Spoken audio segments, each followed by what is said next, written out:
Top Med Talk. Well, hello and welcome to Top Med Talk. I am joined this morning by Top Med Talk's own editor-in-chief, Monty Mythen, but he's actually working the desk for us today. Thank you, Monty. It's an enormous pleasure. That's right. We gave Nick the weekend off. So, Nick, if you're listening, we miss you, but I think we're going to fare okay. So, my co-host today is Josh Newman. He's a CRNA at Passavant Area Hospital in Jacksonville, Illinois.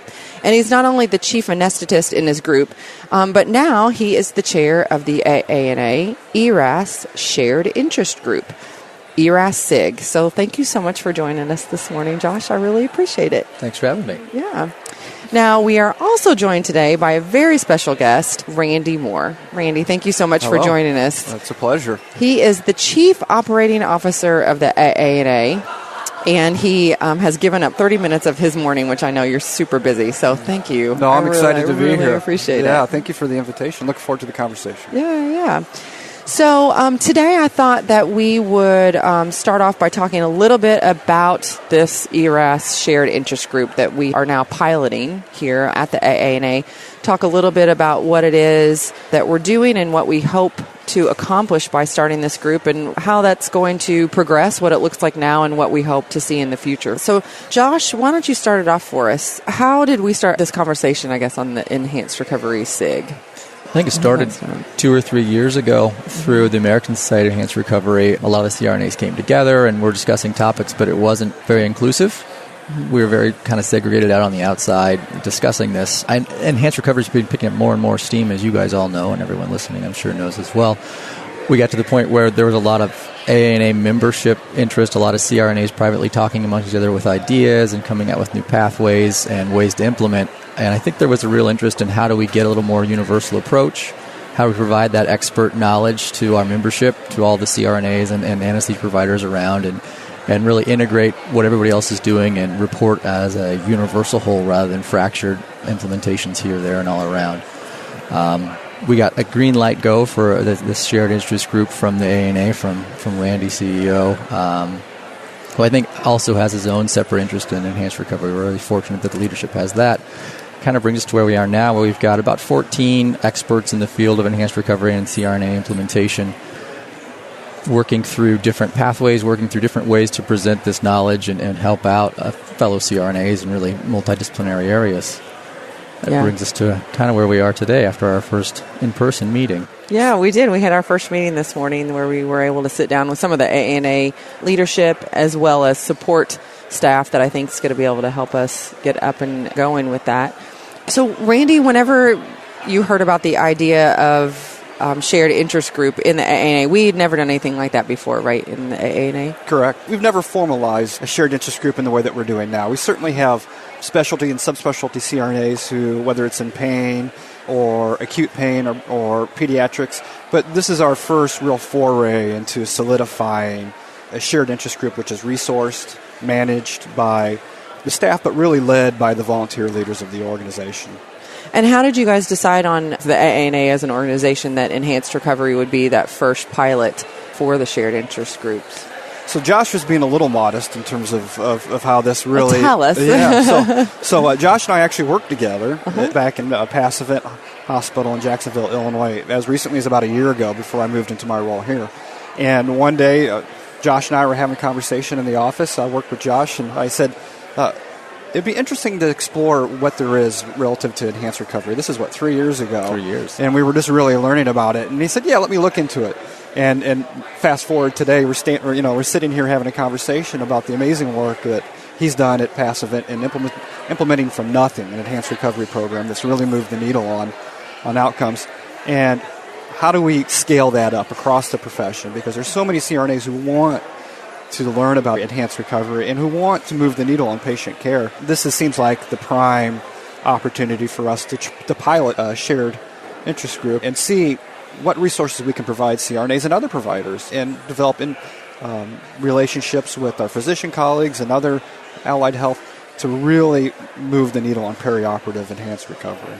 Yeah, it seems like as I travel around and talk to other CRNAs groups, people around the country, a lot of these enhanced recovery initiatives are those grassroots movement, grassroots movement type initiatives, and a lot of it is coming from CRNAs. I mean, I think that as nurses as well, we've had this experience in the post-op care, in the nursing specialty, and then we're now in the OR and kind of had that background that we make a great leader in that space. Yeah. Is that one of the things that you think we can do with the Enhanced Recovery SIG, is to kind of create a leadership almost platform, really, for those? I mean, Josh, what do you think? What are we doing in that space, you think? Yeah, I think so. There's so much information out there on individual elements of the pathways. So the data's there.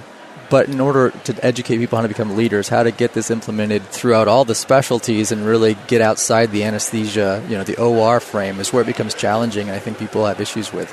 And I think that leadership areas is specifically where they want more guidance and kind of input back on how do you become a leader there, rather than just implementing your anesthetic changes. So yeah, I think that's one of the keys to this Enhanced Recovery SIG. Yeah. If I could add on to that, one of the things that we learned, and Josh learned pretty acutely, is that just how complex and challenging it is from a change management perspective to put in an enhanced recovery program, because it's just not anesthesia. It goes across the whole spectrum of care, and really getting the buy-in from the surgeons, the administrators, the nursing staff, even the anesthesia staff. Some of them aren't exactly interested in changing the way that they provide anesthetic. They've been doing it the same way for 20 years. Why should I change? And I think that is where the leadership piece comes in, and the CRNA leader needs to really pull out and say, look, this is why we're doing this is where we're going, and this is who has to be on board, because it is a real undertaking. It's easy to sit here and say, let's do enhanced recovery. Putting one in is a challenge. Yeah, absolutely. Anybody that's done any type of quality improvement project knows that, but I think enhanced recovery, because it does span the disciplines, the continuum of care, all those different areas. It's a huge monumental task. So with the ERAS SIG, what are some of the things that we are offering, like specifically, or talking about offering members that want to join the Enhanced Recovery SIG? Yeah, as of right now, we're kind of telling member stories on how individual CRNAs have positively impacted a specific surgery subset or a specific portion of that perioperative process. So we're kind of putting those out on AANA Connect for people to read and digest, but then we're also providing increased resources in terms of journal articles or recent research, or even connecting peer-to-peer. Recently we had someone who was interested in doing thoracic enhanced recovery, so we've been able to connect different specialists to kind of get that ball moving for them. Mm-hmm. So we're networking and providing resources as needed. That's going to exponentially grow, as we kind of talked about this morning, and looking more into bringing in multi-specialty, but also patients in this kind of movement towards improved peri-op care. And that's where we're starting right now. It's going to be a big lift. It's going to take a little bit of time to get there, but we're starting small, providing slow resources right out of the gates to then move bigger and hopefully better as we go forward. Yeah. From my experience just with the Enhanced Recovery SIG and just in our world of anesthesia, I feel like there's a real need for mentorship as well. Randy, how do you think that we can address maybe that with the ERAS SIG? Is that something that you guys had thought of with the shared interest group, the mentorship idea? Yeah, I think that's a great observation. And one of the things that it's, as we move in this direction, is that we're learning into this. Mm-hmm. This is our first shared interest group. We're going to make some mistakes. We're going to learn from them, and we're going to move forward. And we're really developing the framework for future shared interest groups within the organization. So you guys are kind of the canary in the well, not the canary. You guys are the pioneers. And absolutely, I think going through the process and understanding where the pressure points are and what are the resources that the AANA can provide relative to mentorship and support. And as CRNAs move into these shared interest groups, they're going to understand what it's like to move an initiative forward, right? Trial and error, obviously we're there to support them.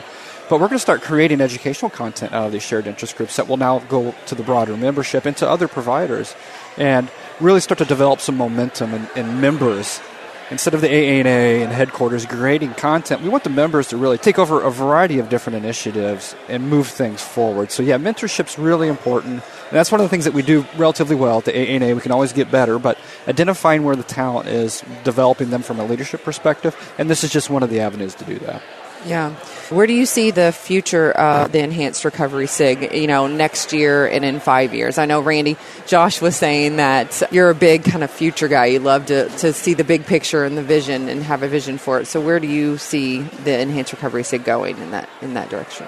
Well, I think when we reach that ideal future state, whatever that is, this is a collection of thought leaders who are really going to create high-quality educational content and start connecting and networking with other providers who share the same interests. And from our perspective, it's leveraging the talent of the membership in ways that we probably haven't done in the past. Because there's a lot of people who have the expertise like Josh, right? Who's out there, who's doing it, who he learned through trial and error in putting in a program. Well, maybe we can decrease the learning curve on a variety of different things. And another thing that is really important is, a lot of our shared interest groups as we move forward are going to be clinically based. But there's other things within the profession that are important, whether it's diversity and inclusion, or people who have interest in business or leadership. I think that this is a platform to support that and grow that, and then scale it across the organization. Yeah, that's great. Josh, do you have any other thoughts on that? You keep hearing the mentorship kind of bleed through all of these discussions, whether it be the AANA mentoring us in terms of leadership or us mentoring other CRNAs interested in enhanced recovery. I think that is, you brought it up, I think that is key. I think that kind of not having to do the learning curve all over again is important. Yeah, I agree with everything on the mentorship. Yeah. One of the things that I think is really important in our microcosm of nurse anesthesia, CRNAs, but also as we expand out, is how we're going to do the outreach to other professional organizations and other providers in this space, because I think that we have the opportunity, just because that's kind of who we are in our core as nurse anesthetists, being in the OR, we kind of always the common denominator of everybody, and so how do you think that that's going to work? Like, where should we begin whenever we start reaching out to some of our physician colleagues and nursing colleagues, allied health professionals? Well, first and foremost, it's important to acknowledge the amazing work our physician colleagues that have done in this space. And we're definitely building upon that. But we're also if you think about the way that enhanced recovery is proliferating through this country right now, CRNAs are a huge part of that. And we should be proud of that. And in collaboration with not just our anesthesiologist colleagues, but our surgeon colleagues too, who absolutely play a key role. I'm here to tell you, if the surgeon doesn't buy into enhanced recovery, it ain't happening. Exactly. So I think to some extent, the organization and maybe even a subset of the providers, CRNA providers, have been too internally focused. But you can see where healthcare is going in this country. Whether the way it's being designed and reimbursed, CRNAs have to have a seat at the table. They have to understand what their value is. They have to understand the pressure points that are occurring in healthcare. And enhanced recovery is a good exemplar of how, if you implement quality programs, what the impact on healthcare delivery is going to be, especially on the expense side, right? I mean, reimbursement is shifting as we speak in this country, and CRNAs are going to be a big part of that, because surgical care is a huge piece of what's of the price tag for healthcare in this country. So sometimes we lose perspective, or we can't see the forest from the trees in terms of where CRNAs are and what they're doing. And I think this is the time that we really need to stop being so focused internally and start networking with our colleagues, and not just the physician side, but the nursing side too. Yeah. And we really are at the AANA making a pretty aggressive effort to collaborate. We're working with, in ways that we haven't in a very long time, the American Society of Anesthesiologists. It's been a challenging relationship, but I think both sides of the equation now appreciate we're much stronger when we work together on these issues, especially clinical outcomes. Yeah. And so that work, some of that is thawing, and that work is starting to begin in earnest. So we're very excited about that. That's fantastic. I think this could be really something that we work together on, the enhanced recovery movement. Now, one more question, kind of comment.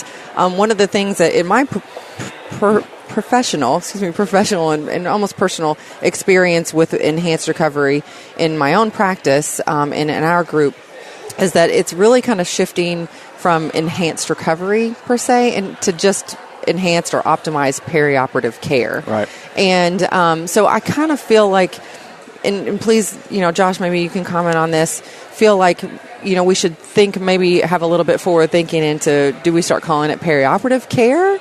And, where do you see that going? I think you're right. I think deeming it enhanced recovery kind of isolates people, that it falls into the specific track. But as you kind of dial back and look at the broader picture, we're really trying to optimize patients pre and post and maintain that intraoperatively. I agree. I think moving to perioperative care spells out what we're really trying to accomplish more so than just enhanced recovery. And I think more people buy in with the idea of peri-op care, improved peri-op functioning and functionality. Yeah. One of our first stories that we put on AA Connect, the first story that we put on AA Connect, is from Carol Schmidt. She is a CRNA leader at her facility in Michigan. And some of the things that she tells us there and stories that she's told us is that a lot of people may not be doing enhanced recovery per se, but they are doing these quality improvement projects that are in that space of perioperative care. And I think that is a really great opportunity for us to be able to get in that space and not necessarily focus on intra-op so much, but extend how we our presence, I guess, in that perioperative care space. Randy, can you speak to what the AANA is looking forward to when it comes to perioperative care in general? And, I mean, do you kind of feel that same way about enhanced recovery and perioperative? Oh, yeah. And if you look at the way healthcare is being redesigned and the movement towards alternative payment models, and there's going to be a rapid acceleration towards affordable care organizations and alternative payment models, and more of our reimbursement is going to be at risk based on the quality, right? And I think that's okay. I think because it incentivizes us to focus on what's important in ways maybe that we haven't. And it also forces us to sit at the table with other providers and say, okay, we're all in this thing together. So if this patient has a poor outcome, first, the patient's going to suffer, and that's a terrible thing. Right. But two, we're going to suffer professionally too in terms of our reimbursement. And oh, by the way, our outcomes are going to be very transparent now. Yeah. All you have to do is Google it, right? Yeah. So the days of us being a siloed set of providers or organizations, I think, are numbered. And that's why we really have to understand what our value is in the marketplace as in physicians and CRNAs. And how can we navigate together in negotiating whether we're in an alternative payment model or we're moving into an ACO or whether we're in the MIPS program. How do we work together to optimize patient care and ensure that we still have a seat at the table? Because things are transforming as we speak, and we can't afford not to be engaged. Yeah, absolutely.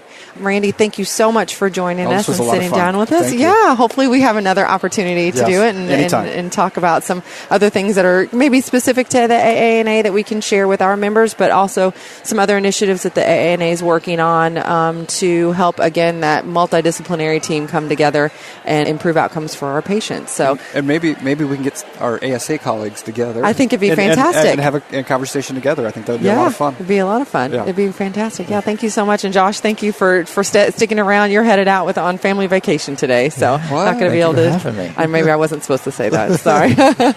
No, thank you so much.